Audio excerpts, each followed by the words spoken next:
Now the situation in Kiev much better than 3 or 4 weeks ago. It is much more calm.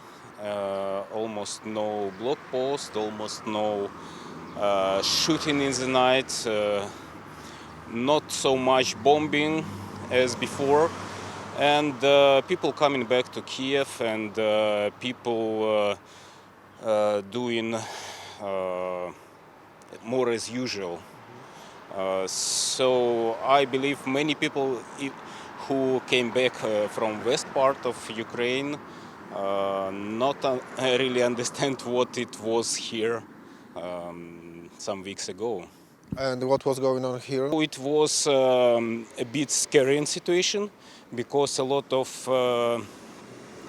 diversants, spies, Russian spies was in Kiev, and every night we could hear a shooting on block posts. A lot of troops, Russian troops, trying to come inside of the city and did a lot of shooting and a lot of noise. It was real fightings, real battles on the streets.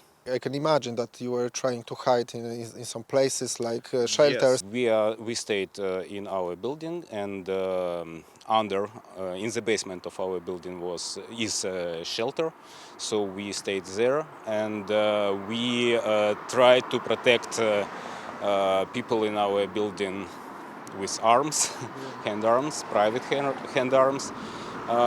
Fortunately, we was not needed to shoot anyone.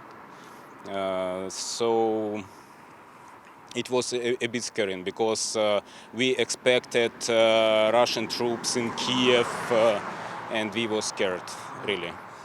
Horrible things were going on around Kiev, in Bucha, in Irpin. We know that now because when there was the occupation of those villages, cities, there was no information. Absolutely terrible, absolutely. We even could not imagine it is possible in 21st century. We grew with stories about Soviet and Russian army as a normal army, but we even could not imagine it is possible. It looked like a 19th century or like a Nazist behavior, but it was absolutely not possible to imagine this situation. Why do those people do this? I don't know. Really, I don't know. Now I could remember they did the same in Chechnya, in Afghanistan. So maybe it was like a traditional behavior, but we did not know about these traditions just because of lack of communication 20, 30 years ago. It was no internet, it was no online television, so many things I believe was hidden from society, and now we could see it online. And it is horrible, absolutely terrible situation. We know that unfortunately the war is not end. The fights, the battle, the main battle, maybe, we don't know it yet, is going on now in the east. It will be very hard battle, really. I expect many casualties from both sides, and I'm absolutely sure in our victory. Because so many people helps us with weapons, with money, with refugees. And Poland in particular, I'm very thanks to Polish people for caring about us. And soldiers, our soldiers on the east. Knows their family in safety, and they have a very good motivation. And from opposite side, Russian troops, I believe they have not enough motivation, and they often even not understand what they are doing here and why they are here. and it makes me believe in our victory.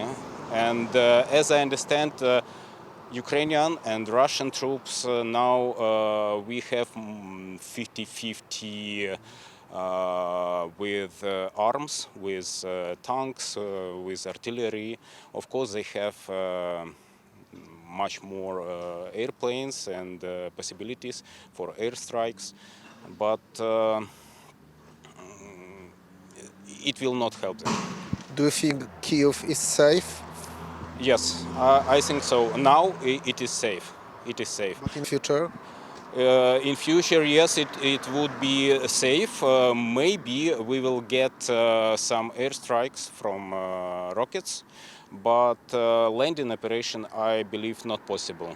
It was possible 2 months ago because our army did not expect this assault from Belarus, and we was not completely ready for defense.